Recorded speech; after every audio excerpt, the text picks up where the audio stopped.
الرحمن الرحيم إن الحمد لله نحمده ونستعينه ونستغفره ونستهديه ونتوكل عليه ونعوذ بالله من شرور أنفسنا وسيئات أعمالنا من يهده الله فلا مضل له ومن يضلل فلن تجد له وليا مرشدا وأشهد أن لا إله إلا الله وحده لا شريك له إقرارا به وتوحيدا وأشهد أن محمدا عبده ورسوله صلى الله عليه وعلى آله صلى الله عليه وعلى آله وسلم تسليما مزيدا أما بعد إخواني وأخواتي في الدين hadirin wal hadirat jamaah pengajian yang dirahmati oleh Allah Subhanahu wa taala. Alhamdulillah, atas taufik dan nikmat dari Allah Subhanahu wa taala di malam hari yang berbahagia ini kita bisa kembali berkumpul di dalam majelis yang mulia ini untuk kita sama-sama kembali mengkaji salah satu risalah yang sangat mulia karya Syekh Muhammad bin Abdul Wahhab At-Tamimi alaihi rahmatullah, yakni sittatu mawadhi' min as-sirah, 6 titik penting dari sirah perjalanan hidup Rasulullah sallallahu alaihi wasallam,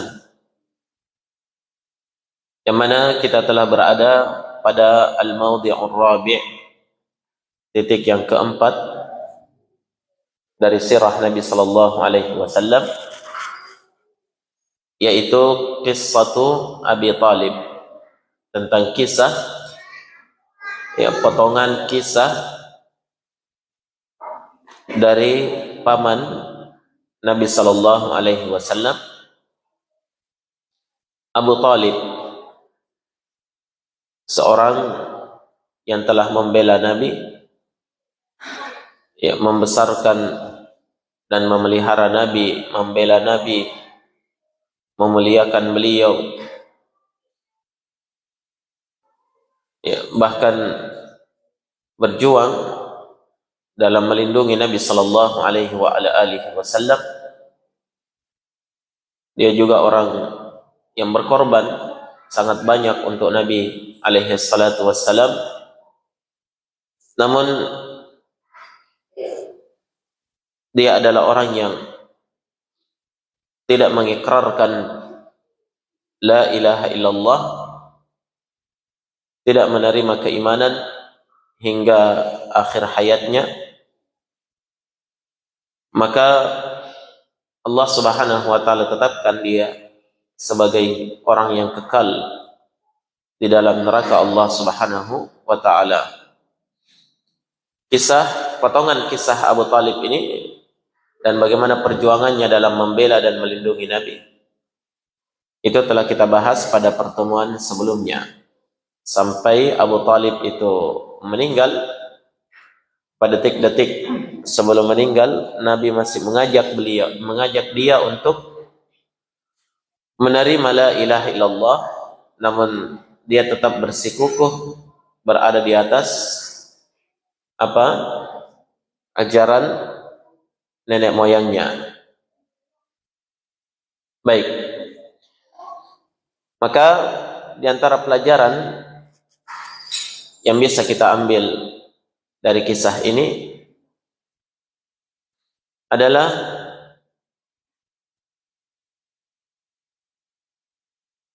bagaimanapun hebat pembelaan dan perjuangan seseorang terhadap Islam dan kaum muslimin,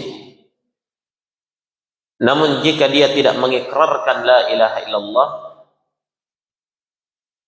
maka itu tidak akan mampu menyelamatkan dia dari kekekalan api neraka. Iya. Perhatikan Abu Talib di sini. Dia membela Nabi dan kaum muslimin. Bahkan sangat gigih dalam membela. Bahkan mengorbankan apa yang bisa dia korbankan untuk membela Nabi. Bahkan rela mati dalam melindungi Nabi sallallahu alaihi wasallam. Jelas ya? Ya, ini yang dilindungi siapa? Nabi. Bukan cuma Pak Kiai. Bukan cuma ustaz. Bukan cuma wali, tapi yang dia lindungi adalah seorang nabi. Tapi ketika dia tidak mengikrarkan la ilaha illallah, semua perjuangannya itu akan sia-sia. Tidak mampu menyelamatkan dia dari siksa Allah Subhanahu wa taala. Nah, maka harusnya dijadikan pelajaran oleh sebagian orang yang beralasan bahwa misalnya saya ini pendampingnya Pak Kiai, walaupun tidak sholat, ya, walaupun dia tidak puasa kadang di bulan Ramadan, dia ahlul ma'asi, tapi yang diandalkan saya ini pendampingnya Pak Kiai, ajudan pribadinya misalnya, saya ini orang dekatnya, saya ini cucunya Pak Kiai, saya ini, maka perlu dipahami bahwa kesalihan seseorang itu tidak akan bermanfaat terhadap orang lain di hadapan Allah Subhanahu wa taala pada hari kiamat. Siapa yang melakukan kesalihan, dia akan mendapatkan hasil dari kesalihannya itu pada hari kiamat. Orang lain tidak akan mendapatkan apa-apa. Coba lihat Abu Talib, yang dibela adalah Nabi. Dia berkorban untuk Nabi. Bahkan pada ultimatum terakhir dari orang musyrikin kepada Abu Talib, sudah mengancam ingin membunuh Nabi kalau tidak menghentikan aksi dari ponakannya. Apa kata Abu Talib? Iya. Pergilah engkau wahai anak saudaraku, ucapkan apa yang engkau ingin ucapkan, lakukan apa yang engkau ingin lakukan. Demi Allah, saya tidak akan membiarkan mereka menyentuh engkau sedikit pun selama saya masih hidup. Coba lihat kehebatan pembelaan Abu Talib terhadap Nabi. Tapi ternyata ya ikhwani fillah, semua itu tidak ada manfaatnya, ya, jika dia tidak menerima keimanan itu sendiri. Nah, dari sini kita melihat di antara faedah yang penting di sini adalah fadlu la ilaha illallah, keutamaan kalimat tauhid la ilaha illallah. Bagaimana dahsyatnya kalimat ini, yang mana dia adalah kalimat penyelamat dunia dan akhirat. Nabi sudah tawarkan kepada pamannya, ya ammi, wahai pamanku, qul la ilaha illallah, ucapkan la ilaha illallah. Kalimatan, satu kalimat ini, uhajju laka biha indallah, saya akan jadikan hujjah, alasan untuk menyelamatkanmu nanti di hadapan Allah. Satu kalimat yang begitu hebat yang diinginkan oleh Nabi dari pamannya, satu kalimat saja, la ilaha illallah. Namun pamannya tetap enggan untuk mengucapkan kalimat ini. Iya. Bukan karena tidak percaya dengannya, bukan pula karena ragu dengannya, tidak. Dia yakin akan kebenarannya. Tapi karena kesombongan dan kecongkakan dan tidak ingin, ya, tidak ingin apa namanya, dicela, dicerca ya oleh nenek moyangnya nanti jika dia meninggalkan ajaran nenek moyangnya, maka ini yang menjadikan Abu Talib meninggal di atas kesyirikan kepada Allah Subhanahu wa taala. Iya. Namun jamaah sekalian, di sana ada orang-orang yang telah dijamin keselamatannya oleh Nabi sallallahu alaihi wasallam. Walaupun dia tidak ada hubungan kekerabatan dengan beliau. Jelas? Walaupun dia orang yang tidak punya andil yang sangat besar dalam perjuangan Islam, apalagi dalam kehidupan Nabi sallallahu alaihi wasallam.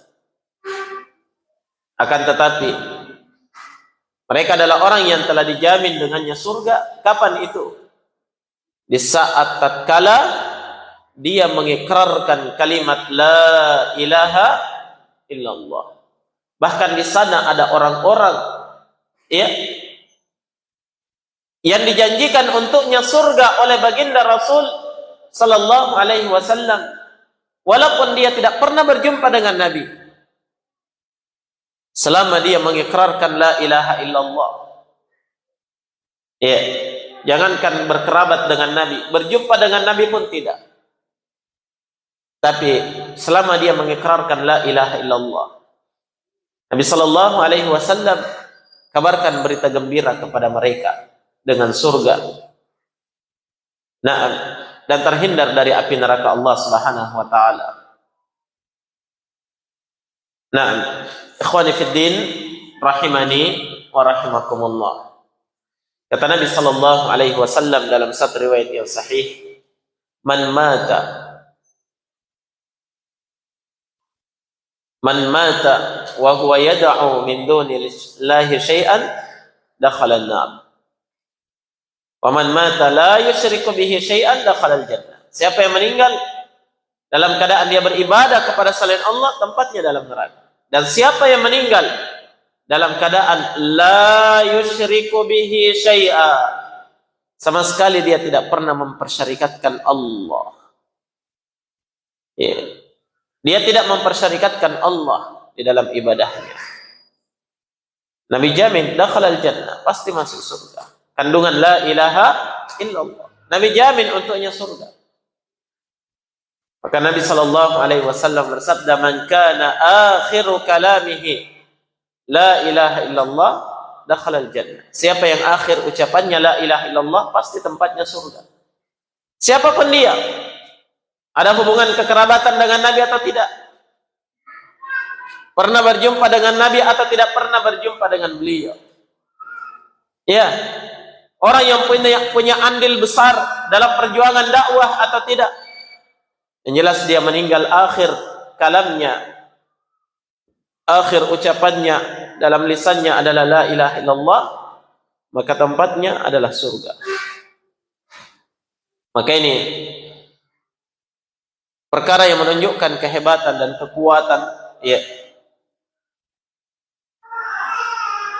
daripada kalimat la ilaha illallah tersebut. Nah, ikhwani fid din rahimani wa rahimakumullah. Di antara faedah dari kisah Abu Talib ini, dan ini adalah faedah yang menjadikan Syekh menyebutkan kisah Abu Talib ini satu titik penting dari perjuangan Nabi. Apa itu? Di sini diterangkan oleh beliau, kita baca ya. Setelah beliau menyebutkan, sudah kita baca pertemuan yang lalu, bagaimana perjuangan Abu Talib ya, sampai dia pun bersabar untuk mendapatkan apa?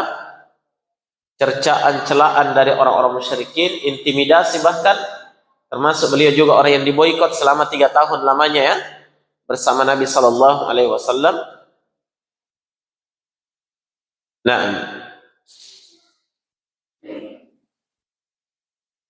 ya, kata beliau di sini, "Tsumma sabaruhu 'ala al-masyaqqi al-'azimati wal 'adawati al-baligha." Kemudian di antara titik penting dari kehidupan Abu Talib itu adalah bagaimana sabarnya dia dalam menanggung derita yang sangat besar dan permusuhan yang luar biasa dari orang musyrikin. Nah, lakin li'annahu lam yadkhul fihi, akan tetapi ya, yang tersisa bagi Abu Talib itu hanyalah dia belum masuk ke dalam Islam, itu saja. Kalau mau dilihat perjuangannya, pengorbanannya, ya, dan seluruh apa yang dilakukan oleh Abu Talib untuk Nabi dan perjuangan Islam serta para sahabat beliau, itu sungguh luar biasa. Cuma satu saja yang tidak dilakukan oleh Abu Talib, illa annahu lam yadkhul fihi, hanya saja Abu Talib itu tidak masuk ke dalamnya, ya, tidak mengikrarkan la ilaha illallah. Yang kedua, walam yatabarra min dinil awal, min dinihil awal. Abu Talib tidak berlepas diri dari ajaran agamanya yang pertama, ajaran kesyirikan.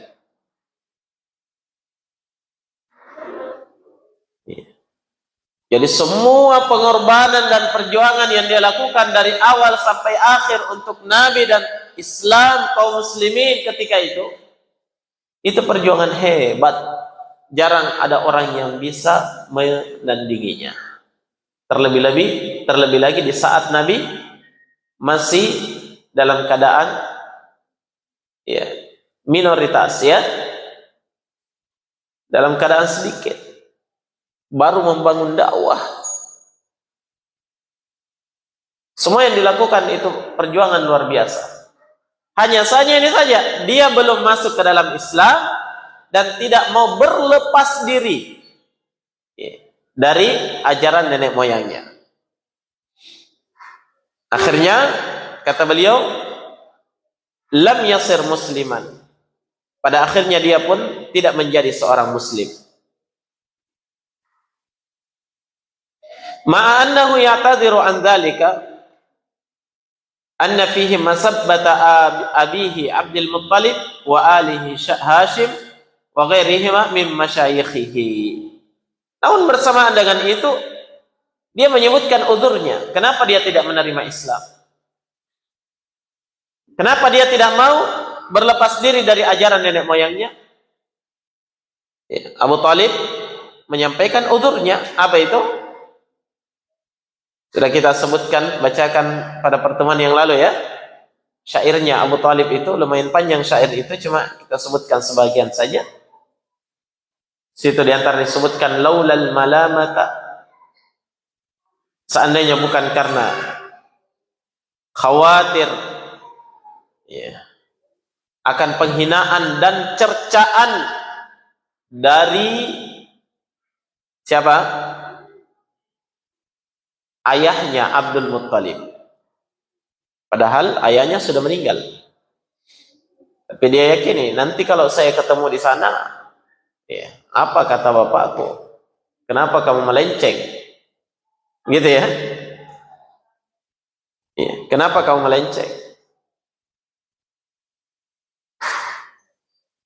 Demikian pula Ali Hashim. Khawatir akan mendapatkan cercaan dari seluruh keturunan Bani Hashim. Dan selain daripada keduanya, dari nenek-nenek moyangnya.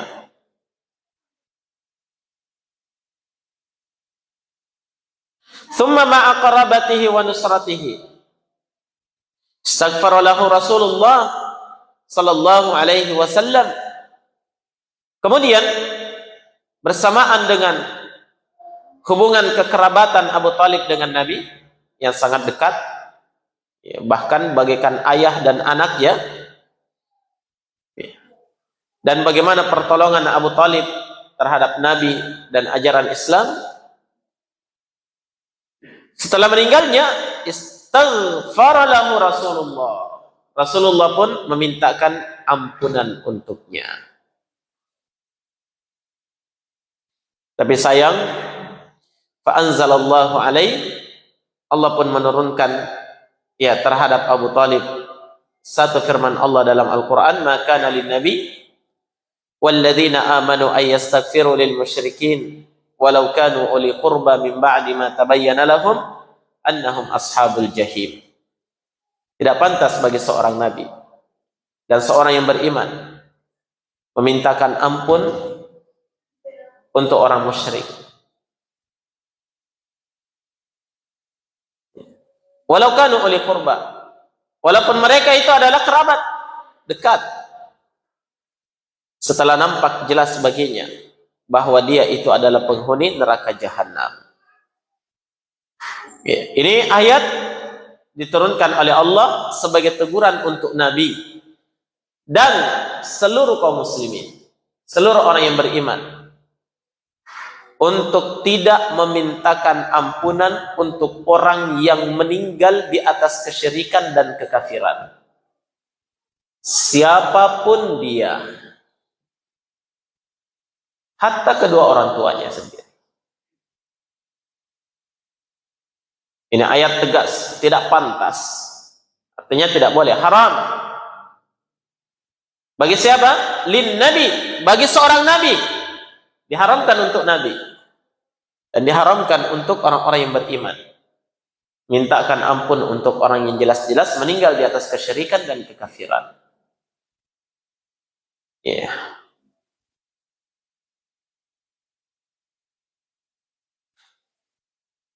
Nah, kemudian disebutkan faedahnya di sini oleh Syekh.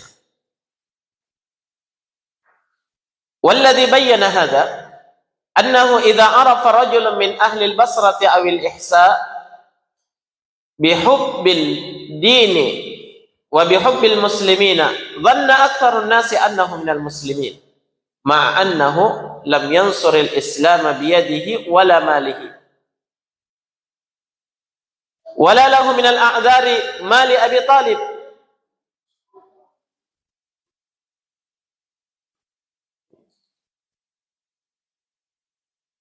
Dan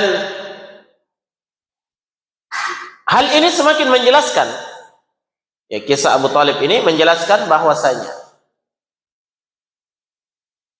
jika ada seorang lelaki dari penduduk Basrah atau penduduk Ihsa, ini cuma contoh saja disebutkan oleh Syekh. Ya. Mungkin ketika menulis risalah ini beliau berada di daerah itu ya. Karena memang kebanyakan dari karya tulis Syekh Muhammad bin Abdul Wahab itu ketika beliau berada di Basrah. Ya, termasuk dalamnya Kitab Tauhid itu beliau tulis ketika beliau berada di Basrah. Maka diberikan contoh di sini kata beliau, bahwasanya jika diketahui ada seorang lelaki dari ahli Basrah atau ahlul Ihsa, nama daerah ya, dikatakan dia itu mencintai agama, dia mencintai kaum muslimin, tapi ternyata perbuatannya perbuatan kesyirikan. Ya, penyembah kubur, orang-orang yang mengagungkan arwah para wali. Nah, perbuatannya perbuatan kesyirikan, jelas-jelas dia membela kesyirikan ya. Dia berada di atas kesyirikan, tapi pengakuannya ya, atau yang nampak darinya itu bahwa dia itu mencintai agama ini dan mencintai kaum muslimin. Dengan pengakuan ini, dhanna aktsarun nas, maka kebanyakan manusia pun menyangka atau yakin bahwa dia termasuk kaum muslimin. Oh, itu orang Islam.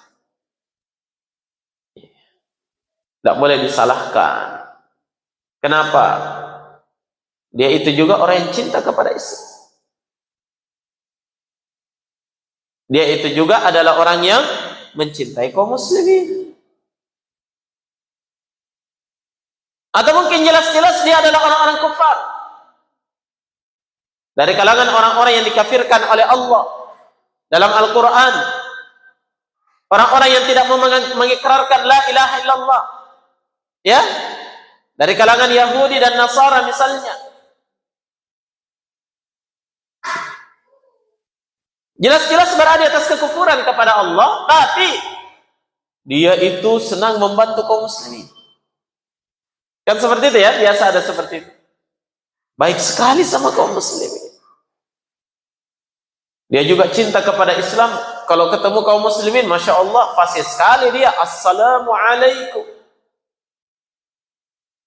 Walaupun sebagian kaum muslimin sendiri, kalau salam, Assalamualaikum.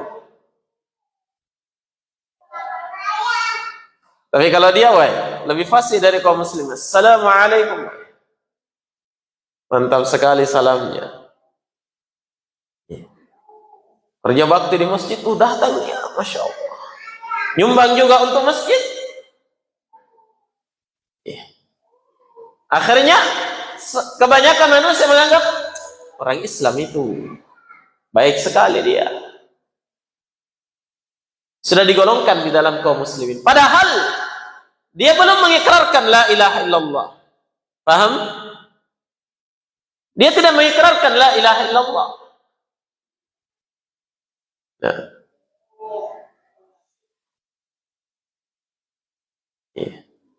Cuma menampakkan baik terhadap kaum muslimin, itu saja.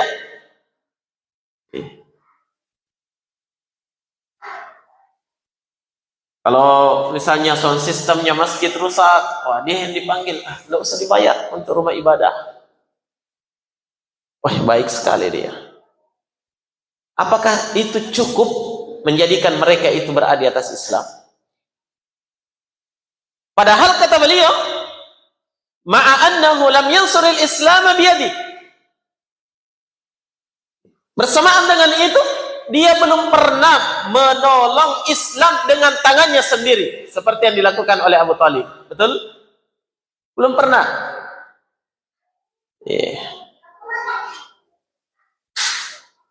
Wala malih, tidak pula dengan hartanya. Wala lahu minal a'dzari mali Abi Talib. Dan juga dia tidak punya udzur-udzur seperti udzur yang ada pada Abu Talib. Tiba-tiba kebanyakan orang sudah menganggap apa? Dia adalah kaum muslimin. Diperlakukan sebagaimana kaum muslimin. Dicintai sebagaimana kaum muslim mencintai kaum muslimin. Allahul musta'an. Iya. Paham faedahnya di sini? Intinya di sini jamaah sekalian, bahwa kebaikan apapun yang dilakukan oleh orang-orang kufar atau orang-orang musyrikin terhadap Islam dan kaum muslimin, itu tidak boleh serta-merta langsung dianggap bahwa mereka bagian dari kaum muslimin. Sampai kapan? Sampai dia mengikrarkan la ilaha illallah. Itu satu, mau menerima Islam. Yang kedua, mau berlepas diri dari ajaran sebelumnya. Ini yang kedua. Ini juga pelajaran penting. Sebagian orang jamaah sekalian, sebagian orang di saat tatkala ada orang yang sudah mengikrarkan la ilaha illallah, menerima Islam, bahkan sudah salat 5 waktu, ya, itu pun belum bisa serta-merta langsung dikatakan dia seorang muslim. Sampai kapan? Sampai dia mau berlepas diri dari ajaran orang-orang musyrikin. Apa gunanya dia sholat, berpuasa di bulan Ramadan, mengikrarkan la ilaha illallah, tapi bersamaan dengan itu dia tidak mau membenci ajaran selain daripada ajaran kaum muslimin. Benar semua ji. Jangan saling menyalahkan. Hati-hati. Kalimat yang seperti ini menjadikan dia orang yang tidak punya akidah yang kuat terhadap agamanya sendiri. Orang-orang yang ragu dengan kebenaran agamanya sendiri, dengan kebenaran tauhid. Paham ya? Ya.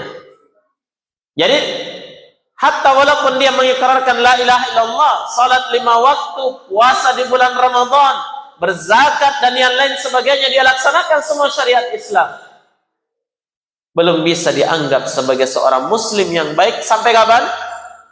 Sampai dia mau berlepas diri. Paham? Sampai dia mau berlepas diri dari apa? Dari ajaran sebelumnya, dari ajaran orang-orang musyrikin, ajaran orang-orang kufar. Sampai dia mau meninggalkannya, sampai dia mau menjauhinya, sampai dia benci terhadap ajaran tersebut. Nah, baik, itu ya, di antara faedahnya. Baik.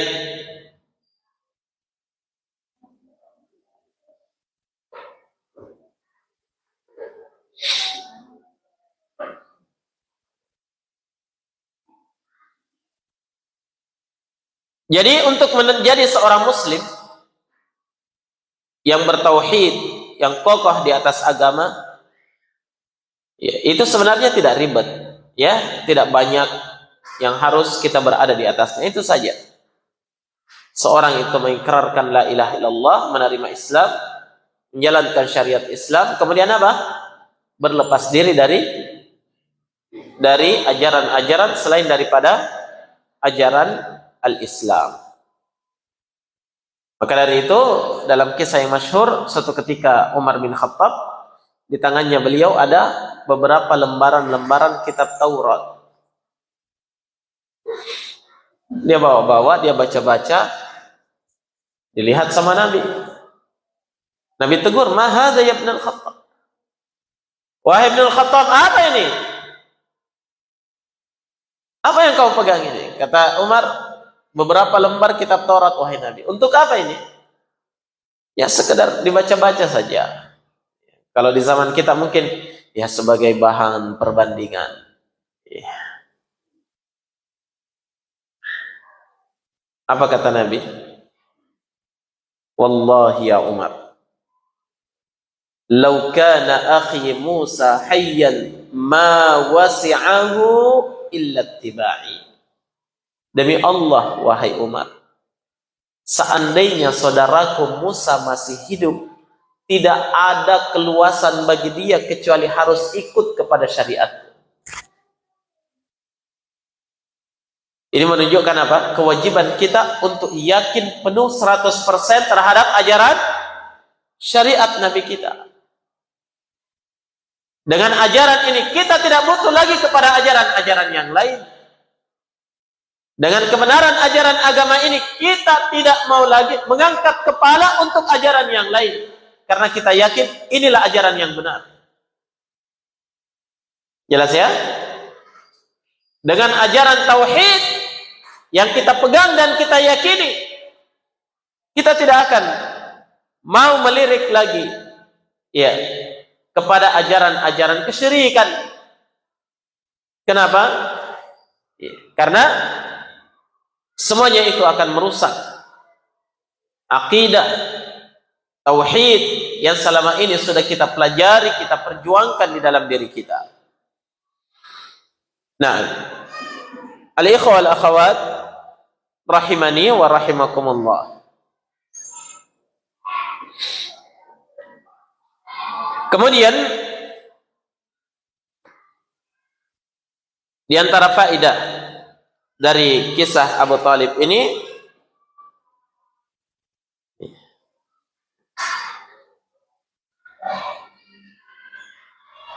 bahwasanya siapa yang telah meninggal di atas kesyirikan atau kekufuran, ya, maka mereka inilah orang-orang yang tidak akan mendapatkan ampunan dari Allah Subhanahu wa taala. Oleh karena itu Allah melarang kaum muslimin, bahkan Nabi sendiri, untuk mendoakan ampunan untuknya, karena mereka itu adalah orang-orang yang sudah diharamkan ya ampunan untuknya. Innallaha la yaghfiru ay yushraka bih. Sungguh Allah Subhanahu wa taala tidak akan mengampuni dosa orang yang syirik kepadanya, yakni meninggal di atas kesyirikan. Wa yaghfiru ma duna dzalika liman yasha, dan Allah masih tetap akan mengampuni dosa di bawah derajat dari dosa syirik, tapi liman yasha, bagi siapa saja yang dikehendakinya.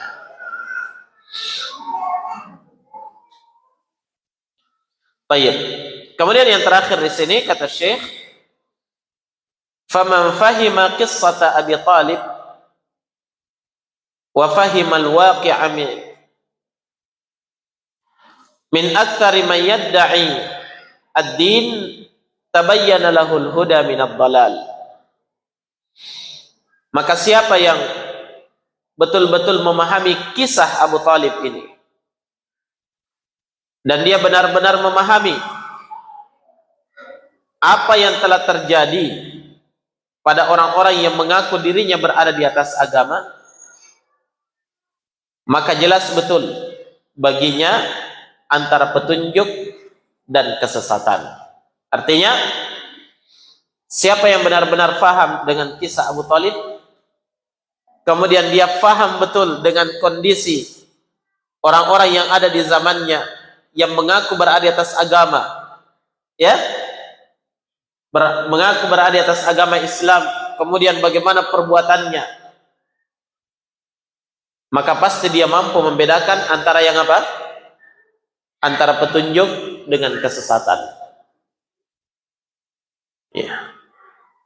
Pasti dia mampu menilai bahwa ini sama dengan keadaannya Abu Talib. Jelas? Atau bahkan dia ini belum mampu menandingi perjuangan Abu Talib. Tapi karena dia tidak mau menerima Islam, akhirnya apa? Abu Talib pun tidak bisa diselamatkan dari siksa Allah Subhanahu wa taala. Terlebih lagi orang ini yang belum sebanding ya seperberapanya dari perjuangan Abu Talib dalam membela Nabi, Islam dan kaum muslimin. Nah, itu maksud beliau.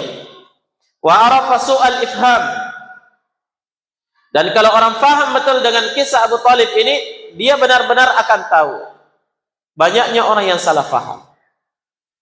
Istilah kerennya gagal faham. Banyak orang yang gagal faham tentang agama ini. Jelas? Iya.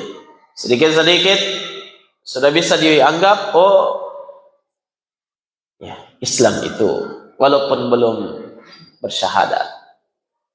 Ya. Ketika ada orang yang sudah bersyahadat,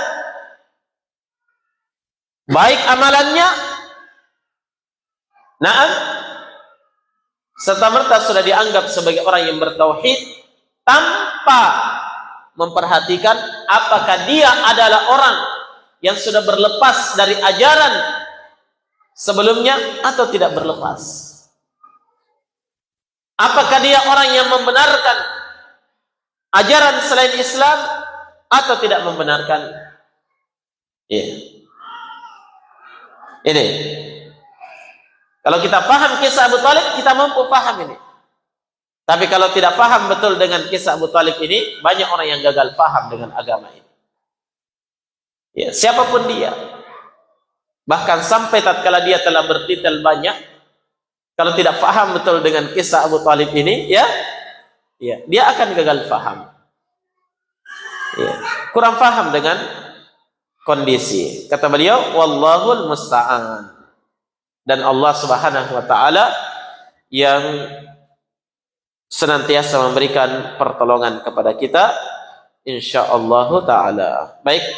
Dengan demikian ikhwan, selesai pembahasan kita dari al-maudhi'ur rabi', titik yang keempat dari